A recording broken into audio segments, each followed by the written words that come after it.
Vamos à leitura em Atos capítulo 2, versículo 36 ao 40.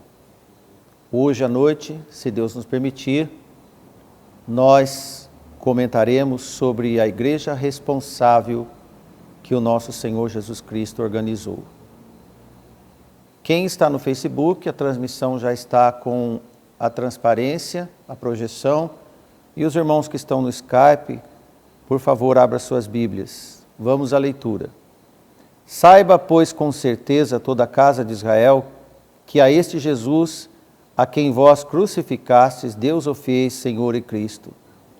E ouvindo eles isto, compungiram-se em seu coração e perguntaram a Pedro e aos demais apóstolos: que faremos, homens irmãos?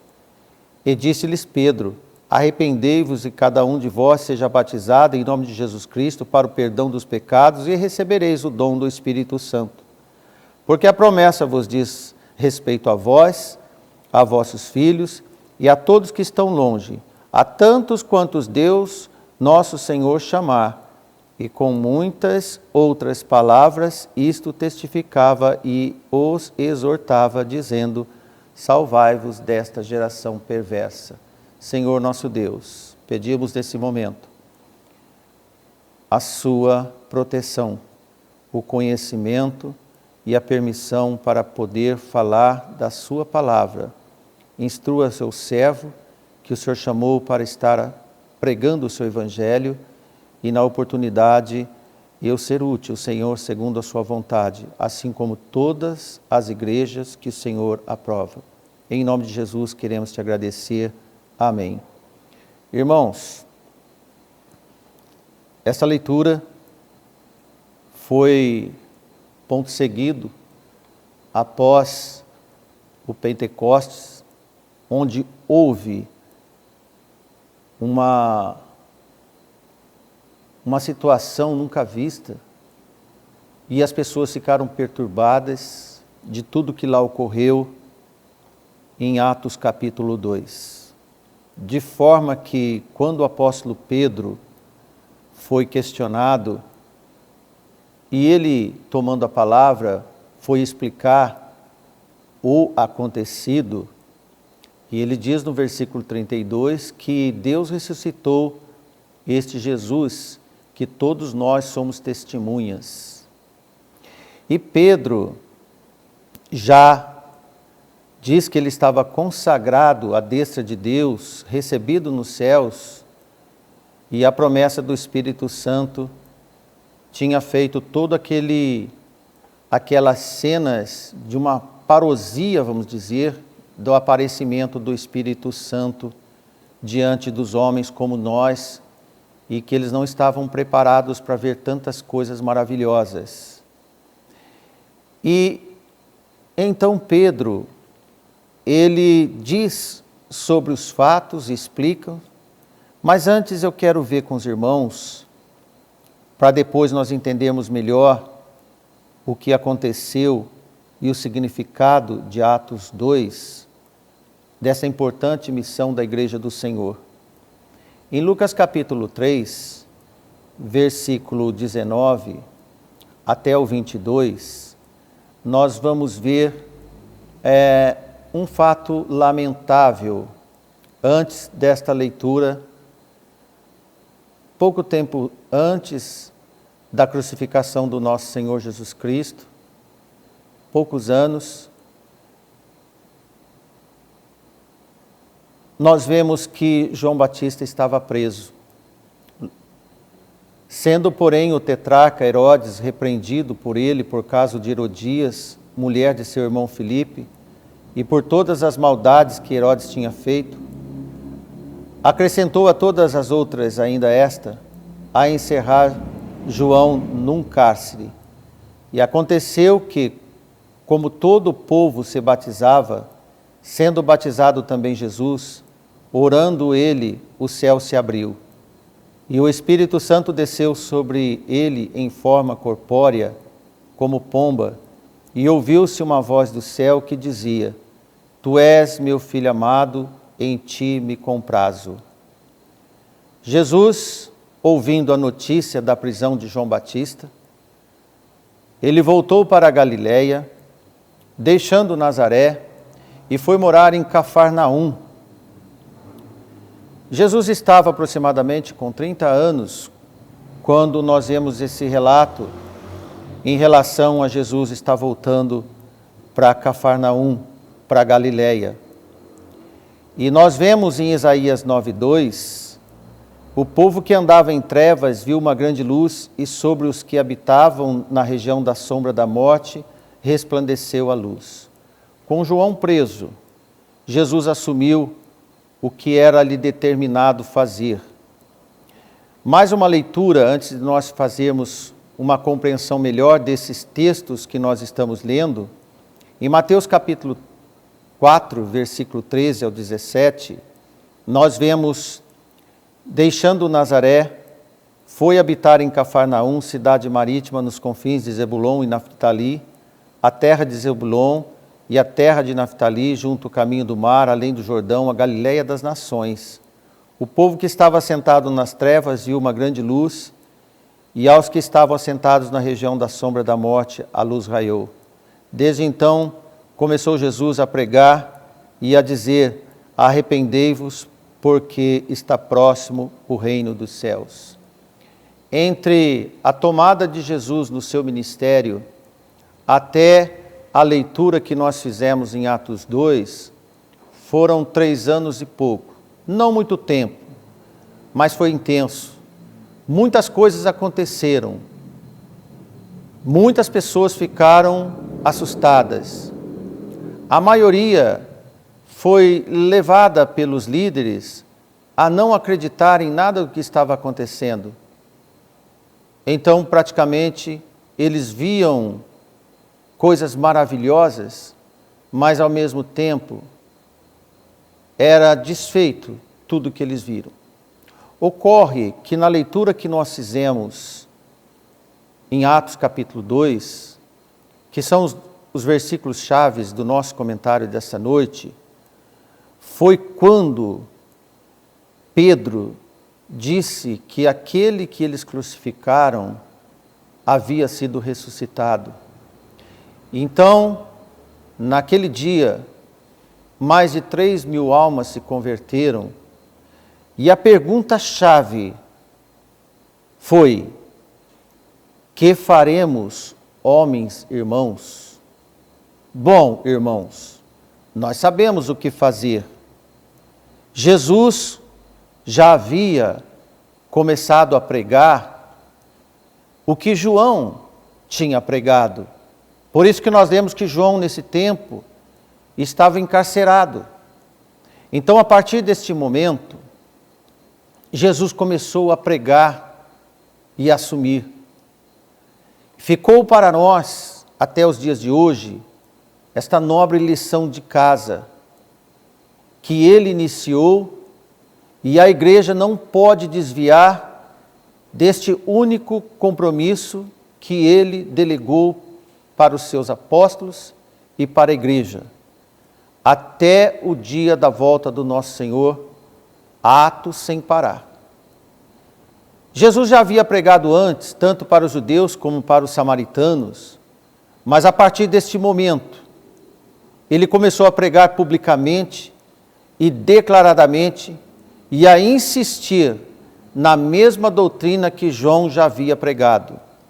E com boas razões para o arrependimento, ensinado por João, ainda era e sempre será necessário para a preparação para a entrada no reino eterno de Deus, que é justiça, paz e alegria no Espírito Santo.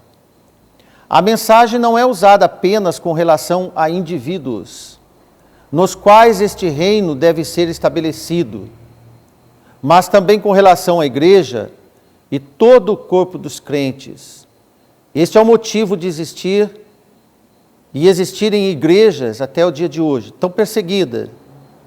A igreja, muitas vezes, ela por si só, ela se perde.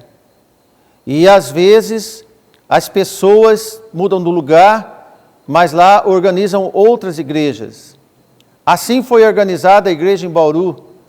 Assim foi organizada a igreja em Osasco, do qual nós pregamos dias atrás, no sábado passado. Assim, há 60 anos, em 1961, foi organizada aqui em Pereira Barreto, e um ano antes, lá na igreja de Sudiminuce. Então as igrejas vão se multiplicando.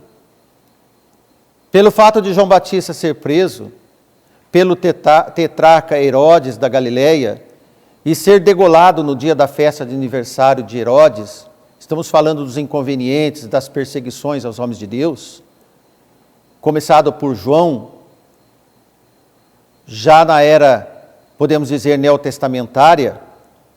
Isso ocorreu de coisas banais, pelo fato de João Batista ser um homem que acusou que Herodes estava fazendo coisas indevidas. E durante uma dança de uma encantadora sobrinha, para resumir esse trágico final deste tolo encanto por uma jovem, que não é a nossa pregação de hoje, numa cena sinistra, a cabeça de João foi dada à jovem, induzida maldosamente pela sua mãe. Cabe aqui, neste momento dessa pregação, alertar as irmãs participantes das igrejas sobre o domínio que as irmãs devem ter sobre as suas filhas, tanto para deixar-se pervertê-las, quanto para salvá-las. As mães são responsáveis pelas filhas, o lar é responsável pelos que estão na igreja, e a igreja é responsável por todos os seus membros. Depois desse terrível espetáculo com João, os discípulos foram e sepultaram João, e foram fazer o que resta para qualquer discípulo do Senhor, na tragédia, pós-tragédia, nas injustiças, pós-injustiças, e nas raras alegrias desse mundo. Em Mateus 14:12, nós vemos que chegaram os discípulos e levaram o corpo de João e sepultaram, e preste atenção, e foram anunciar Jesus.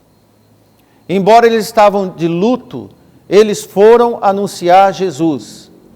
Assim Jesus retornou para a Galileia e começou de fato dar sequência ao que João fazia, isso em Mateus 4, e nós vamos ler, na verdade, Marcos 1, 15, 17, assemelhado a Mateus capítulo 4. Mas vamos ler em Marcos hoje, capítulo 1, versículo 15. E dizendo, o tempo está cumprido e o reino de Deus está próximo, arrependei-vos e crede no Evangelho. E andando junto ao mar da Galileia, viu Simão e André, seu irmão, que lançavam a rede ao mar, pois eram pescadores. E Jesus lhes disse, vinde após mim, e eu lhes farei que sejais pescadores de homens. Irmãos, embora nós estamos sequenciando vários textos, devido ao tempo e devido à informação que nós devemos ter, veja que na tragédia de João, os discípulos enterraram João e foram anunciar Jesus. Nós vemos que Jesus, logo de imediato, disse que o reino, o tempo já estava cumprido e conclamou ao arrependimento, e logo mais tarde nós vemos, depois da morte e ressurreição de Jesus, na nossa leitura, Pedro dizer, arrependei-vos. Essa é a pregação conjunta da igreja e sequencial de todos os seus membros. Imediatamente Jesus passou a convocação daqueles que seriam os pilares da igreja, os seus discípulos. A pregação iniciada por João, dada sequência por Jesus, delegada aos apóstolos, repassada aos mensageiros por séculos e séculos, a palavra preservada, e está aqui nesta noite, conosco, sobre toda a responsabilidade da igreja. A pregação de hoje sobre a igreja responsável é para que cada um de nós, membro de cada igreja, de cada irmão que está ouvindo esta pregação, é que nós somos, irmãos, de uma missão tão responsável, que nós precisamos acatar cada dia mais esta delegação a nós incumbida. Não é anormal, irmãos, estarmos numa igreja visível, tempos de igreja universal, palpável, mas perseverante até os dias de hoje, até o dia da volta do seu fundador, existirão igrejas locais pregando este evangelho do reino dos céus. E é fato consumado que a igreja de Cristo perseverará e existirá até o dia do Senhor. você que faz parte desta igreja, no caso a igreja de Bauru, o qual nós estamos num dia de ação de graças para agradecer o Senhor, ainda uma jovem igreja com seus 26 anos, muita coisa para fazer para frente. Embora já enfrentou tantos problemas, a igreja persevera no Senhor. Cada uma das igrejas, onde Deus quer, do jeito que Ele determina, com todos os seus defeitos, irmãos, e defeitos esmiuçados, por exemplo, exemplarmente nas 7 igrejas da Ásia, e também na prática de todas as igrejas neotestamentárias, apesar de todas as suas dificuldades, elas não perderam a noção do motivo delas estarem nesse mundo. Porque todas as igrejas, certo dia, na vinda do nosso Senhor Jesus, será responsabilizada, todas as igrejas serão responsabilizadas pelo zelo ou desmanzelo pela causa do Senhor. Então você, meu irmão, amado irmão de Bauru, sinta-se convocado a permanecer fiel até o dia do final da sua carreira. 26 anos, como nós acabamos de dizer, ainda é início de uma organização. E em Bauru, e entre tantas igrejas que estão germinando, apesar das dificuldades que nós temos, a igreja não parou. Hoje é tempo da sua presença e assumir compromisso, reafirmar pactos com o Senhor, colocar um Ebenezer na sua vida, meu irmão. Se você está fraco, se você está desanimado, se você está atrelado a outros problemas, coloque um memorial de compromisso para fazer a igreja do Senhor estabelecer cada dia mais neste mundo. Na sua volta, cada um de nós vai responder pelos nossos comprometimentos com a causa do Senhor. A igreja, irmãos, teve preço para iniciar. Jesus deu a sua vida. Como nós acabamos, Pedro, relatar.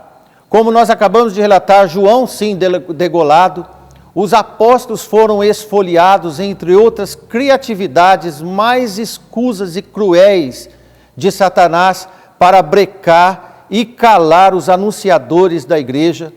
A igreja resiste e é o maior obstáculo contra o império terreno do mal, juntamente com as famílias. Não tenho deixado de falar com as famílias quando tenho pregado para as igrejas. Existem umas regrinhas simples, como uma regrinha de 3. Famílias saudáveis, igrejas fortes. Famílias desestruturadas, igrejas entristecidas. Estruture a sua família para que a sua igreja seja saudável. Cuide dos seus filhos. Prepare os seus filhos, nossos filhos, irmãos, para fazerem casamentos do formato apreciado por Deus, aprovado por Deus, honrado por Deus, para que as igrejas sejam fortes no Senhor. Pedro, na pregação, como nós lemos, depois de cumprido o Pentecostes, explica que os judeus foram responsáveis pelo que eles tinham testemunhado naqueles dias antes da quarentena em Jerusalém. Isto é, o julgamento e a morte do nosso Senhor. Tenham a certeza, sabendo que vós crucificaste aquele que havia sofrido.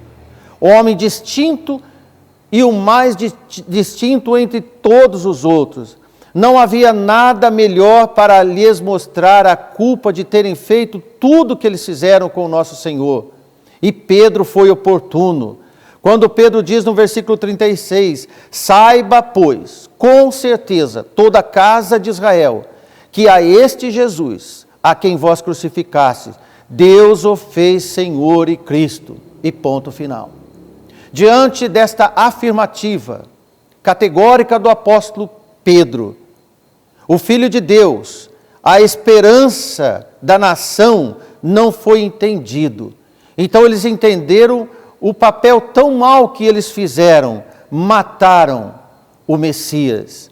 Jesus não era um impostor, nenhum semeador de intrigas, nenhum blasfemador, nenhum mentiroso. Barrabás era tudo de mal entre eles e conheciam. Jesus não era assim. Optaram pelo mal.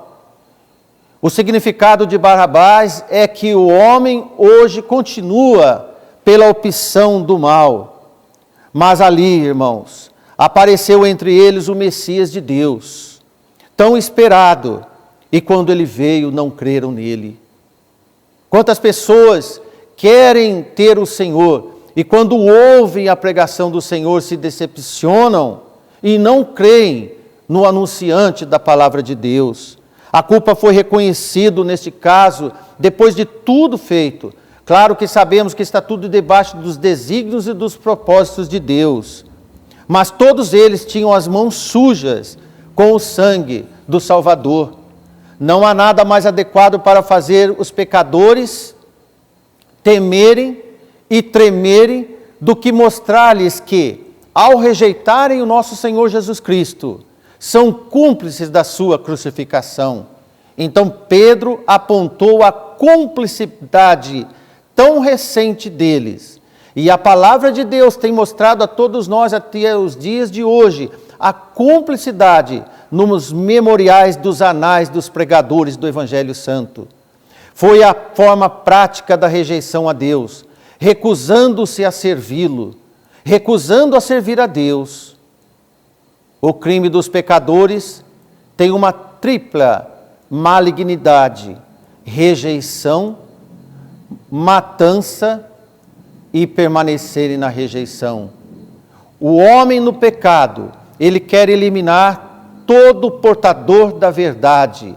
Não é acaso que João, Jesus, os apóstolos e tantos mártires são fundamentados na existência da Igreja do Senhor. A agressão sem acusação contra um gentil e amável Salvador se replica também nos discípulos do Senhor. E contra Deus que o amava, rejeitando Jesus, são contra Deus, o enviado para salvar os homens. Diante desse entendimento das coisas passadas, foi então que os apóstolos ganharam fôlego para pregar o Evangelho. E veja que no versículo 37, e ouvindo eles, compungiram em seu coração e perguntaram a Pedro e aos demais apóstolos: que faremos, homens, irmãos? Neste momento, irmãos, com os corações compungidos, isto é, cheio de culpa e de aflição pelo que eles haviam cometido, sendo cúmplices. Neste estágio, é quando alguém ou quando pessoas estão entendendo que culpados são diante de Deus. O que devemos fazer? O que devemos fazer para evitar a ira do Messias crucificado e agora ressuscitado, vivo e exaltado? Agora que os discípulos carregaram de fatos na palavra e os sinais já estavam diminuindo e a palavra veio mais forte, agora se encontravam espantados e apreensivos com o dia da vingança do Salvador e desejavam saber como evitar. Nunca foi feita uma pergunta mais importante que esta para a humanidade. Saindo de quem ouviu a palavra de Deus e entendido como o mais profundo dos pecadores, e no estágio da humildade, surte a pergunta: o que devo fazer? É a pergunta que todos os pecadores condenados e certos que vão para a morte fazem. Implica uma apreensão do perigo de sentença condenatória, trânsito julgado, como diz os advogados, num sentimento de culpa e de prontidão para render-se à vontade de quem tem poder, para livrar da ira daquele dia. A única oportunidade que seja, certamente agarrarão. Aquele crucificado é a causa do medo da sua vinda no dia da ira. Esta foi a mesma pergunta de Paulo no estado de tremedeira e de assombro no caminho de Damasco, quando já estava chegando em Damasco. Os irmãos devem lembrar em Atos 9:6. Para resumir esse fato de Paulo com o encontro com o Senhor, a frase curtíssima que o apóstolo Paulo, o futuro apóstolo Paulo disse foi: Senhor, que queres que eu faça? Amém? E depois o trêmulo carcereiro, quando viu o cárcere ruir, diante dos cânticos e das orações de Silas e Paulo, ele veio tremendo e disse a Silas e Paulo, Atos 16 e 30, Senhores, o que é necessário que eu faça para ser salvo? Esses são os verdadeiros adoradores do Senhor, que vos prega. E por você, meu irmão que ouve, deve lembrar o quanto ficamos comovidos, pálidos e trêmulos ao acessar a porta da salvação e dar graças a Deus, glória a Deus, por Ele ter nos aceitado, para depois participar do corpo de Cristo, a sua igreja. E agora, irmãos, depois de salvos no Senhor, nós não podemos ficar calados. É pecado ficar calado. É anunciar acelerados, como se fosse a última chance. Como se fosse pessoas sendo afogadas num rio de grande correnteza. A igreja, seus membros, não podem ficar insensíveis à causa dos condenados que um dia nós estávamos. O estado de espírito de um pecador condenado consiste em, primeiro item, um profundo senso do mal de que o pecado existe. Você que está nos ouvindo, você deve ter um profundo senso da maldade que o pecado lhe acarreta. E uma convicção penetrante e profunda de que no seu coração, são merecedores convictos da condenação. Isto é, você é certo que não tem argumento nenhum diante de Deus. A apreensão sobre a justiça e a misericórdia de Deus. O alarme toca quando a mente de cada um de nós olha para Jesus e o dia da morte e o julgamento que se aproxima. Então você faz pergunta, o que eu tenho que fazer, Senhor? E um querer sincero, com agonia na alma, de ser libertado desse sentimento de condenação e dessa apreensão do futuro que aguarda, e ter um encontro de paz e livramento. Se você é meu irmão, minha irmã, membro da igreja em Bauru, membro de outras igrejas que está nos ouvindo, se você perdeu a alegria de todos esses relatos, e também a palidez que você passou até o encontro com o Senhor, a ansiedade que você teve, se você perdeu todas essas características e está desanimado, desiludido, leia o que o Senhor falou para a igreja de Éfeso. O que nós estamos te falando é o primeiro amor. De forma que, em relação ao discurso de Pedro, aos resultados desses ouvintes convictos, podemos observar que esta foi a primeira pregação após a ascensão de Cristo. E continua um modelo em que todas as igrejas devem imitar. Deve tomar imitação e replicação. O Evangelho é argumento claro e vivo.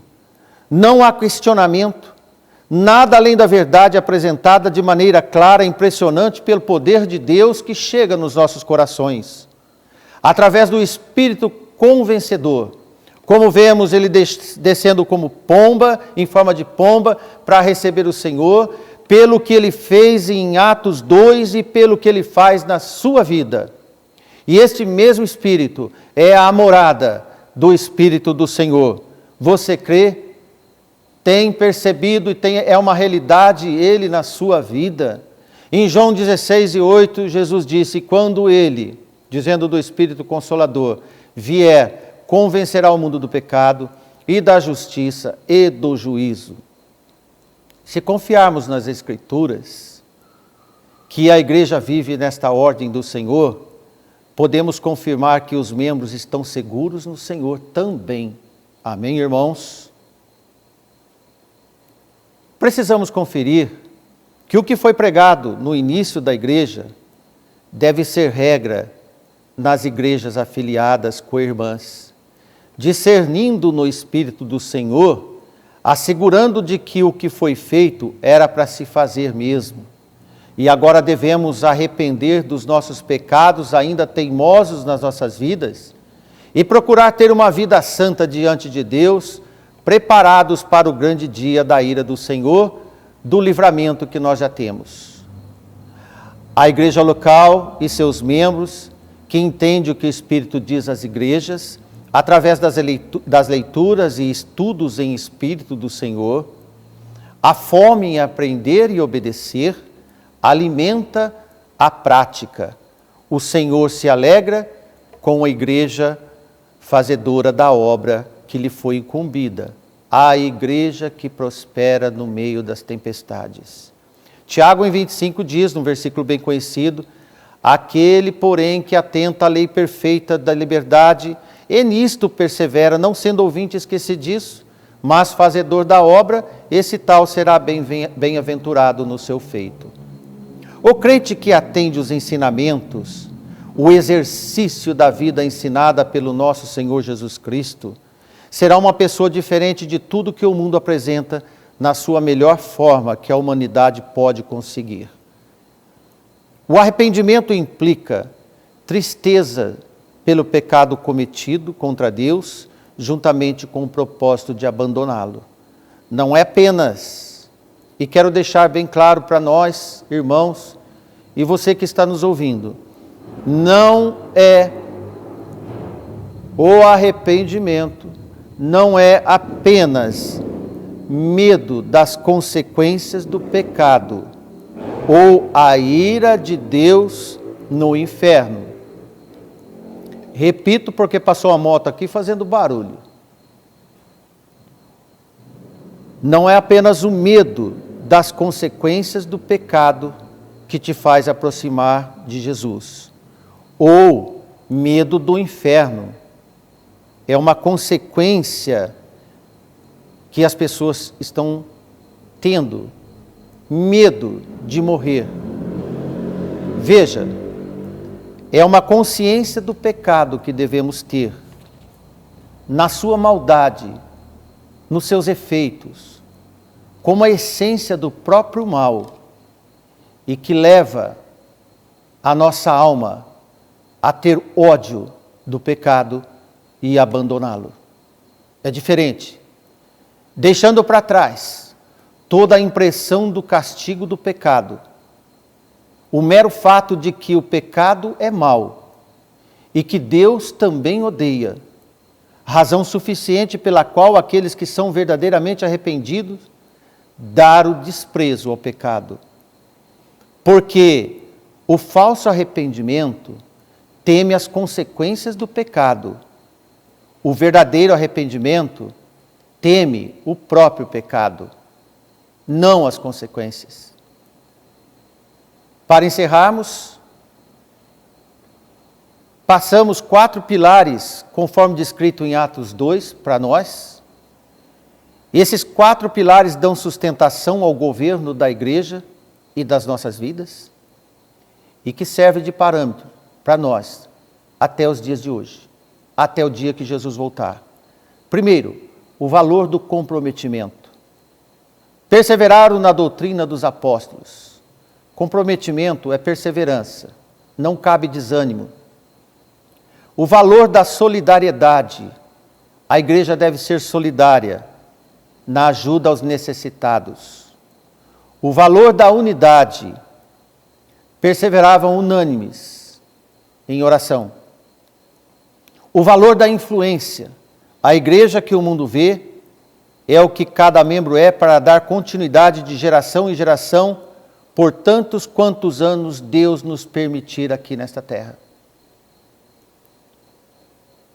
Como nós terminamos a leitura em Atos 2, versículo 39 e 40, porque a promessa vos diz respeito a vós, a vossos filhos e a todos que estão longe, a tantos quantos Deus nosso Senhor chamar.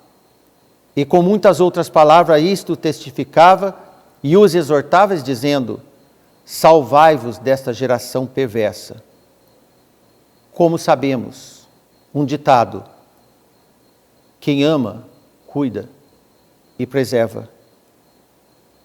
Não podemos estar no estágio dos homens surpresos como no dia dos Pentecostes. Como faremos, irmãos? Todos nós devemos saber o que fazer para não ter arrependimento tardios. Que esta igreja, dos irmãos que o Senhor edificou em Bauru, seja uma igreja próspera, não tardia. Que os demais irmãos aqui de Pereira Barreto, Sul de Minuce e outras igrejas que estão nos ouvindo, como diz os jovens, a parada é difícil, mas a glória é maior. Deus nos abençoe. Obrigado. Amém. Até a próxima. Obrigado, irmãos.